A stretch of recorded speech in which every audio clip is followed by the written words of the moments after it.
Hello YouTube viewers and welcome back to game 3 here now of this 3-set series here with, I guess it's not MYM anymore, it's MTW Demuslim. Go ahead and say hello. Hello. Alright, so let's go ahead and get the game started. It's fairly late where Demuslim is, so we'll make this one fairly short.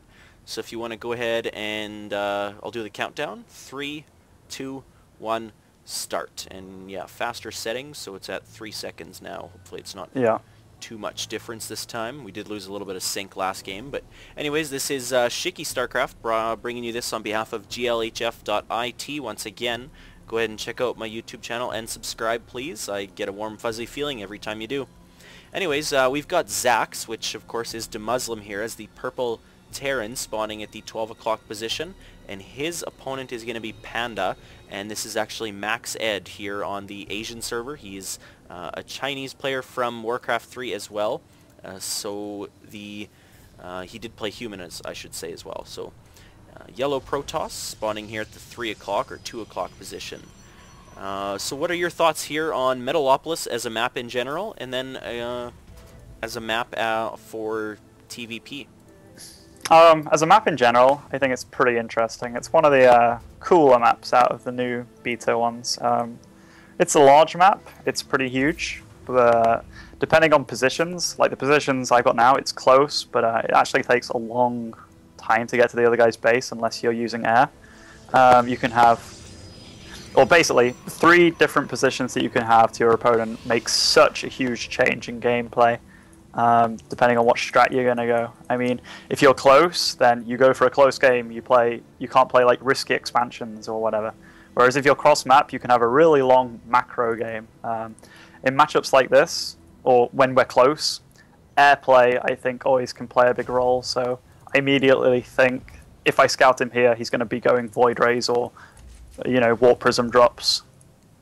So it's a pretty good map. It's got a lot of variety. Against Protoss, this patch is when the 5 Warp Gate, I believe, was really strong, which I believe a lot of people saw me playing Protoss, so yeah, I knew how strong the strategy was, and I was very wary of it, but luckily in none of the games he played that, so yeah. It looks like he's going to try to steal a gas. It scare you when players steal your gas, or is that just a kind of a meh strategy for them? It depends what I'm going for. Luckily, I was working on a strategy that counters his. As I said in the same game, I look at a lot of replays. I like to study my opponent. While I didn't find that many Max Ed games, I saw a lot of other Asian Protoss games, and what I realized was none of them actually make High Templars, which that's pretty huge. I mean, at this patch, everybody on Europe was either going 5-gate rush, and I mean everybody was doing that, or they were going High Templar tech. So when I saw comments that were saying, "Oh, these Terrans these Terrans from Korea are like killing every Protoss on Asia because it's imbalanced," and then I looked at the games, and none of the Protosses are doing a 5-gate rush or using High Templars. I'm like, well, there's a reason that the Terrans are doing so well over there. Yeah. So I used that to my advantage. I just said, okay, I'm gonna go bio because if you're not gonna make stuff that counters bio, then I'm just gonna go bio. So that's how this game went. Do you think the playstyles are a really, really big, there's a really, really big difference between the servers then? Yeah, I do. Do you think that will change, or do you think it's always going to be that way? It's hard to say. I mean, it's too hard to say. Oh, fair enough. USA, they seem to kind of pick up, or they don't follow the general trends. If something's doing well on Europe or Asia, the Americans will kind of just go, nah, don't really fancy that, I'm going to stay on with my thing. And that's fine, like, if it works for them still. But, I think it's worth changing or at least trying out new things. Yep. So I think in that respect, for variety, I think Europe and Asia are ahead because they try more stable builds, whereas a lot of American players, they're playing off one base at the moment. I'm not going to say every American's doing that, since there are quite a few good ones. But that seems to be the trend, or what I've heard at least. Okay. Now I see you actually lost your Reaper that you used. I've heard Day 9 talk about this, and was that the famous delayed Reaper for scouting purposes, and you don't really care that you lost it, or what do you think? I think I actually told Day 9 about that.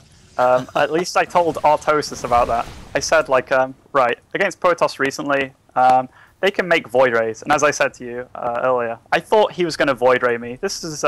These are great positions for Void Rays or drops, whatever, because they're so close. But I didn't want to waste a scan, because he's got a big base. If I scan one part, I might not even see what I want to see, so that'd be a waste. Absolutely. And the only logical way to see what he's doing is to send a Reaper in, so that's what I did. I saw what I needed to see, saw he's got 3 gates, and yeah, it did its job. Awesome. Yeah, that is one thing I see a lot of newer players neglect, is just the usefulness of the Reaper, and just not only its harassment capability, but its scouting capability. So hopefully it's an underused unit right now. Like, mainly people are doing it for cheese purposes or harassing like probe lines or whatever, or you know. But I think it will serve a pretty huge purpose later. Like, right now, say if I did keep that Reaper alive, unfortunately it died, but it did its job. It saw what it wanted to see. I could keep a Reaper now at the Zelnaga Watchtower, and that gives me a pretty huge view over what he's doing. That would be something to work on this game. But I didn't think of that at the time. Max said, I knew him from Warcraft 3. He was a human player like myself, and I never lost to the guy in Warcraft 3, so I was pretty confident going into this game too. So I played a bit lax, I guess, but I know he's a stubborn player. I know that once he's got his strategy down, he's not going to change from it no matter what I do. So I was pretty comfortable. I knew I could kind of chill out a bit. And just to you know, say this, he's not using Chrono Boost a lot at all. He was set at like 100 for a lot of this game. Oh wow, yeah, his Chrono Boost is really high. He could be Chrono Boosting this extended thermal lance out a lot quicker, and maybe making a push, or doing something. Right. A lot of things this game that he didn't do. I expoed pretty early, which, if he pushed correctly, he could have killed that so easily. But I know he's a stubborn player, so I could get away with moves like that. But I think that's why it's pretty good to understand how your opponent thinks before you actually play him. I can get away with silly little things like that, which, you know, if I was playing against a really, really good player, I knew I wouldn't be able to do. So that's worth mentioning. That my strategy this game, it isn't what I do against every Protoss. I just know that Maxed isn't going to take advantage of any position that he has, because I know he's just going to sit in his base, because I saw a VOD of him doing this. And he's just getting his expansion up now, and yours is well underway if you look at the income tab. I mean, right, and he's got 2 Colossus with thermal lance upgrade. I've got no Vikings, but he's got, like, he's made nothing from these 3 gates. No. So not only was he not using Chrono Boost, which he started doing now, but he's not really used these 3 gates at all. And he was supply locked for a little bit too, so yeah, his play just doesn't make sense. Like, people could look on this game, and when the fight comes, you'll see that I kind of walk over him. Like, there's no actual fight, it's just me walking over his army. But a lot of people would say, like, oh, it's totally imbalanced, blah, blah, blah. But it's not. It's just he played bad upcoming, so I took advantage of that. Oh, that's understandable. I mean, it's really easy to mix up imbalance with just bad play in general, so... Right. And you can't look at bad players and when they lose and blame it on imbalance. I mean, it's just them doing something wrong. Right.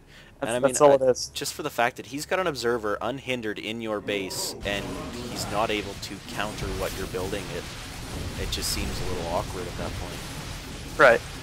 I've got a dropship coming into his base right now. Given his army composition and where I thought he would be standing, this is pretty good. I mean, I can kill a lot here and not really lose much. Well, it forced him to migrate all of his probes from the one base to the next, and then he just went and dropped over there. This stopped his production for darn near a minute at least, I'd say. Yeah, for sure. And